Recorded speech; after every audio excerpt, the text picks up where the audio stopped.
మిట్ట మధ్యాహ్నం మా ఇంటి దేవునికి అయితే వెళ్తున్నా ఈరోజు అయితే మా అన్న కొడుకుది అయితే పుట్టెంటికలు అయితే తీపిచ్చినాడు.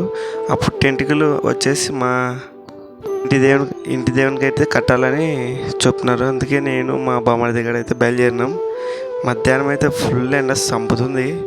ఇంకా ఏం చేయలేక బయలుదేరినాం. ఇంకా ఇదే మా ఊరు, చిన్న పల్లెటూరు. ఇంకా ఫుల్ వైబ్స్ అయితే నాకైతే ఇది చూడగానే. పల్లెటూరు అంటే ఎవరికి ఇష్టం లేకున్నట్లుంటుంది, ప్రతి ఒక్కరికి ఇష్టమే. ఇష్టమైన వాళ్ళకి కంపల్సరీ లైక్ చేస్తూ వెళ్ళండి. అప్పుడైతే పెద్దలు దీంట్లోనే కూర్చొని అప్పుడు సమావేశం చేస్తుండేవాళ్ళు. ఇదే మా గుడి ఇంటి దేవుడు ఆంజనేయ స్వామి. ఈ దేవుడు వచ్చేసి ప్రతి ఒక్క కోరికనైతే తీరుస్తాడు. ఇదైతే నా నమ్మకం కంపల్సరీ. నేనైతే ఎక్కువ నమ్ముతా. ఇదైతే కట్నం. ఇంకా మేమైతే పుట్టింటికలు అయితే మా పిల్లోనివి. ఈ డోలు వచ్చేసి అమ్మ నాయన అయితే ఇప్పించినారు స్వామివారికి. వెళ్ళే ముందు అందరూ జై శ్రీరామ్ అని కామెంట్ చేసి వెళ్ళండి. Okay bye.